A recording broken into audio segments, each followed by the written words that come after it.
నమస్తే, welcome to 6 TV. నా పేరు శాలినిక. బులెటిన్ అప్డేట్ చూద్దాం. మహారాష్ట్ర జార్ఖండ్ అసెంబ్లీ ఎన్నికల ఓట్ల లెక్కింపు మొదలైంది. మొదట పోస్టల్ బ్యాలెట్ ఓట్ల లెక్కింపు జరగనుండగా తర్వాత ఈవీఎంల ఓట్లను అధికారులు లెక్కించనున్నారు.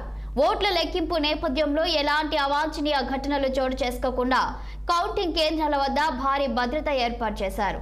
మహారాష్ట్రలోని 288 అసెంబ్లీ స్థానాలు, జార్ఖండ్లోని 81 అసెంబ్లీ స్థానాలకు పోలింగ్ జరిగాయి. మహారాష్ట్రలో మొత్తం 288 అసెంబ్లీ స్థానాలు ఉండగా ప్రభుత్వ ఏర్పాటుకు కావాల్సిన మ్యాజిక్ ఫిగర్ 145 సీట్లు దక్కించుకోవాలి. జార్ఖండ్లోని మొత్తం 81 అసెంబ్లీ స్థానాలకు 2 దశల్లో పోలింగ్ జరిగింది. జార్ఖండ్లో ప్రభుత్వ ఏర్పాటుకు కావాల్సిన మ్యాజిక్ ఫిగర్ 42 స్థానాలు దక్కించుకోవాల్సి ఉంది. అయితే ఈ రాష్ట్రాల ఎన్నికల గెలుపుపై తీవ్ర ఉత్కంఠ నెలకొంది.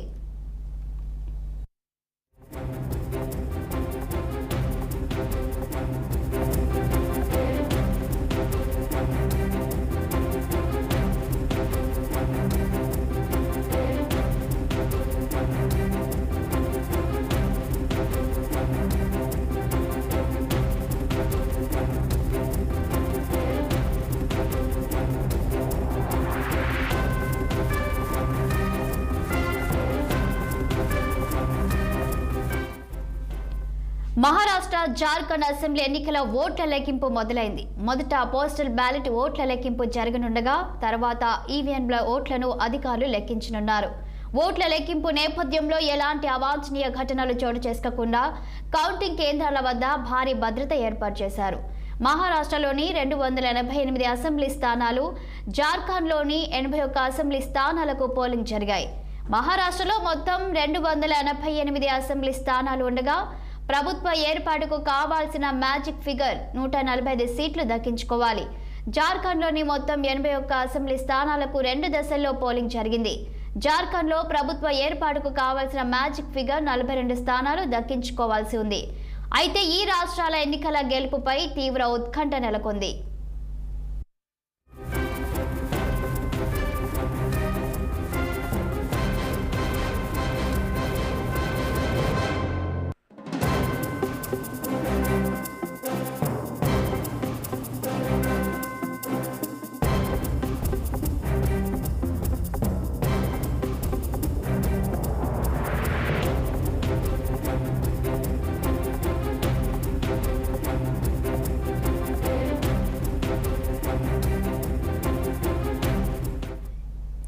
ఇక దీనిపై మరింత సమాచారం మా ఢిల్లీ బ్యూరో చీఫ్ అశోక్ అందిస్తారు.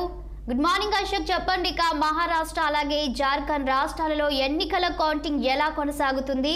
ఇక మొదటి ఎన్నికల కౌంటింగ్ కనుక చూసినట్లయితే బీజేపీ ముందంచెలో పైచేలో ఉన్నట్లు కూడా వార్తలు వస్తున్నాయి. ఇక మీ దగ్గరున్న సమాచారం ఏంటి? సో మహారాష్ట్ర మరోపక్క జార్ఖండ్ సంబంధించిన అసెంబ్లీ ఎన్నికల ఓట్ల లెక్కింపు ప్రారంభమైంది. ఉదయం 8 గంటలకు బ్యాలెట్ ఓట్ల లెక్కింపు ప్రారంభమైంది. కట్టుదిట్టమైన భద్రత ఏర్పాటు చేశారు.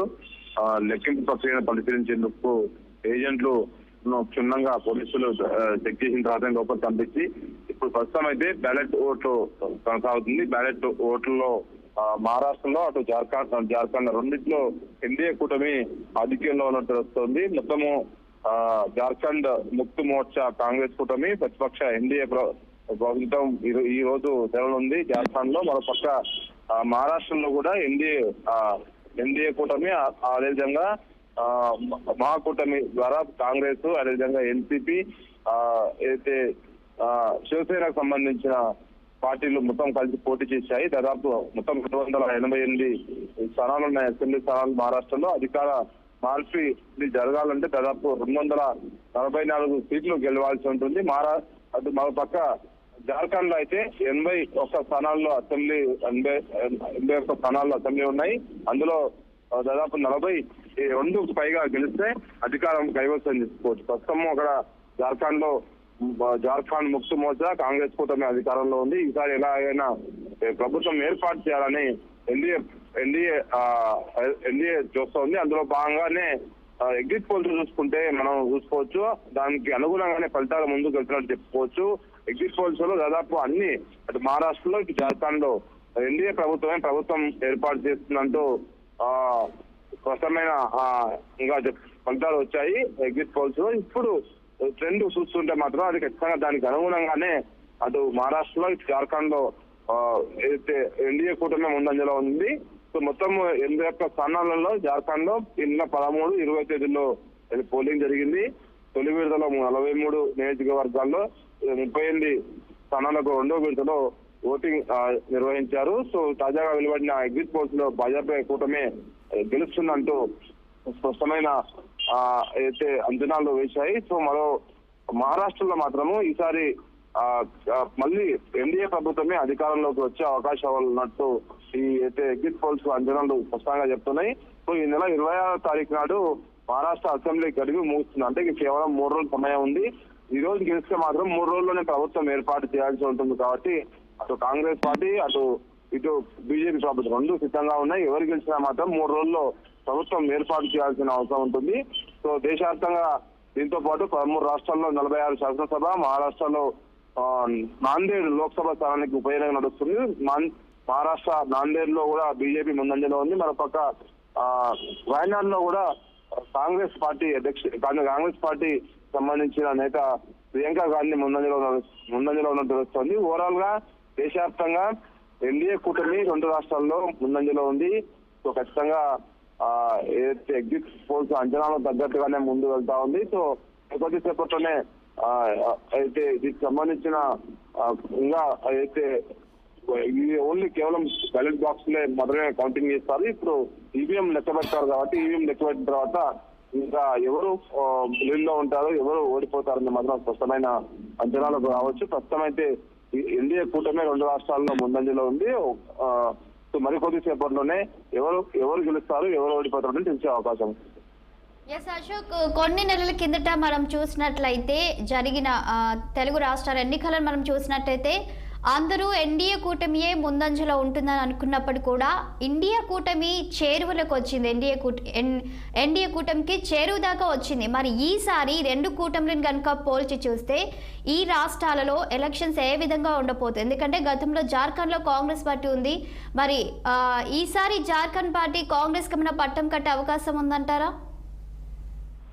జార్ఖండ్ లో ప్రస్తుతం అధికారంలో ఉన్నది కూటమి ప్రభుత్వం అధికారంలో ఉంది. జార్ఖండ్ ముక్తి మోర్చా అదేవిధంగా కాంగ్రెస్ కలిపి ప్రభుత్వం ఏర్పాటు చేశాయి. అక్కడ ప్రభుత్వంలో ఉన్నారు. కానీ ఈసారి ఎగ్జిట్ పోల్స్ అంచనాలు చూసుకుంటే మాత్రం ఖచ్చితంగా ఎన్డీఏ కూటమి ఈసారి గెలుస్తుందంటూ అన్ని స్పష్టంగా అంచనాలు వేశాయి. సో మహారాష్ట్రలో మాత్రం ప్రస్తుతం ఎన్డీఏ కూటమి అధికారంలో ఉంది. అటు శివసేనకు సంబంధించిన ఏక్నాథ్ షిండే సంబంధించిన కూటమి, అదేవిధంగా బీజేపీ, ఇతర ఎన్సీపీ అజిత్ పవార్ సంబంధించిన పార్టీ. సో ఈ 3 కలిసి ప్రభుత్వంలో ఉన్నాయి.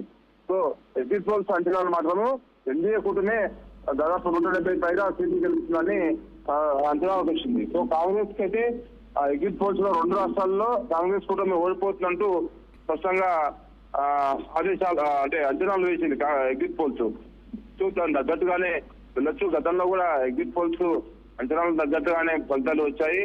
హర్యానా తప్ప హర్యానా రాష్ట్రంలో అందరూ ఎగ్జిట్ పోల్స్ కాంగ్రెస్ పార్టీ గెలుస్తుందని చెప్పినప్పటికీ అక్కడ బీజేపీ అనూహ్యంగా అలా గెలవడం ఎగ్జిట్ పోల్స్ అంచనాలు తప్పైనప్పటికీ ఈ రెండు రాష్ట్రాల్లో దాదాపు అన్ని ఎగ్జిట్ పోల్స్ ఒకే విధంగా ఇచ్చాయి. కాబట్టి మరి ఎగ్జిట్ పోల్స్ అంచనాలు తగ్గట్టు వస్తుందా రాదా అనేది మాత్రం మరి ఖచ్చితంగా వేచాల్సిన అవసరం ఉంటుంది.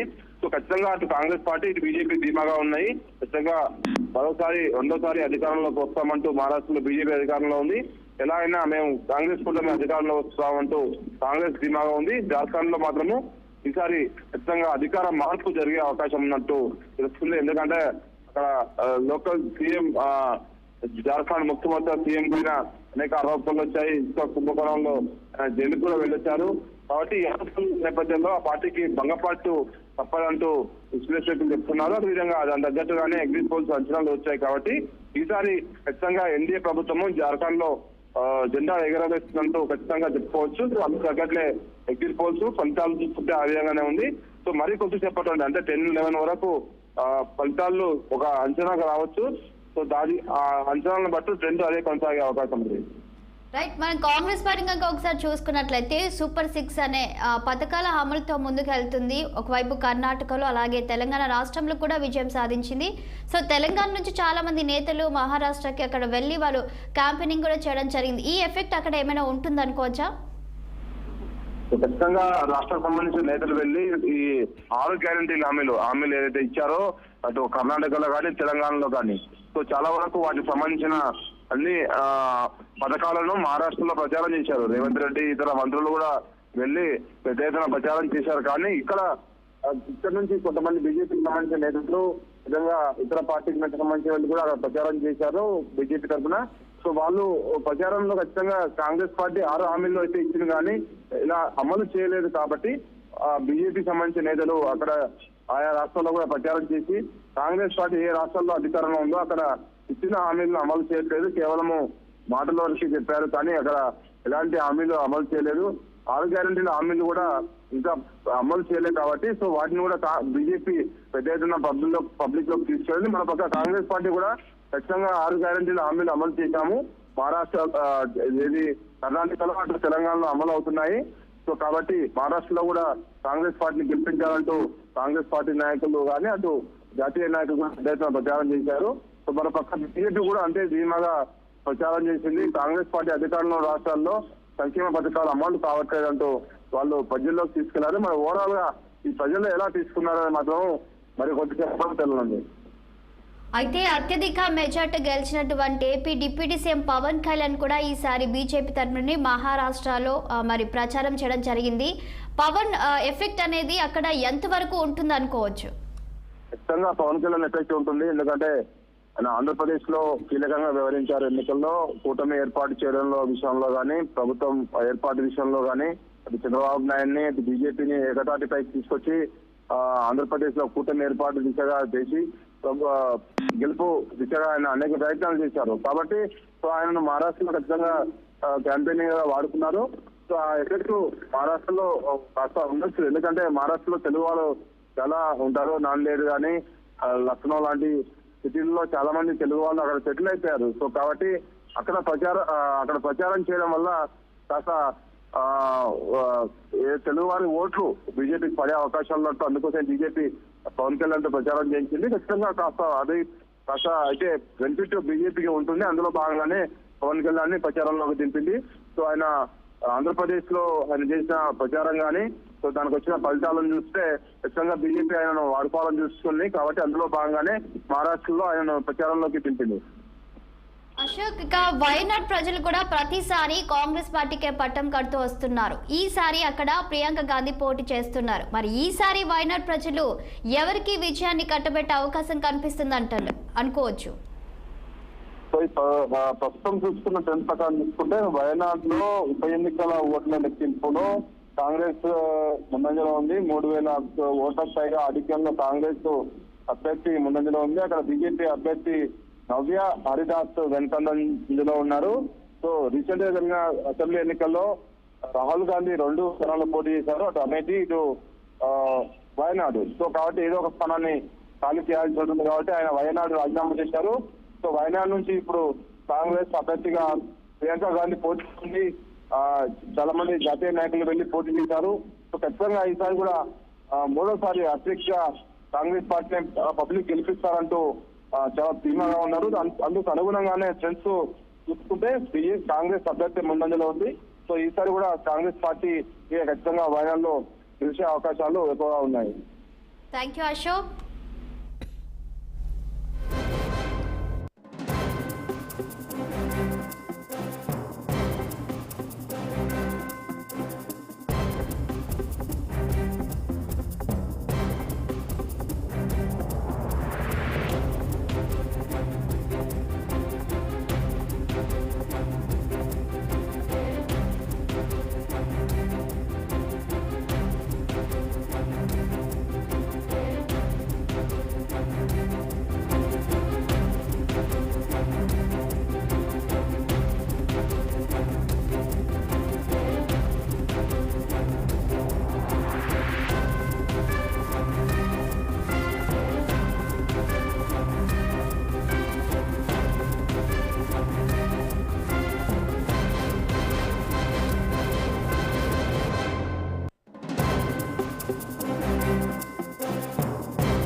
Thank you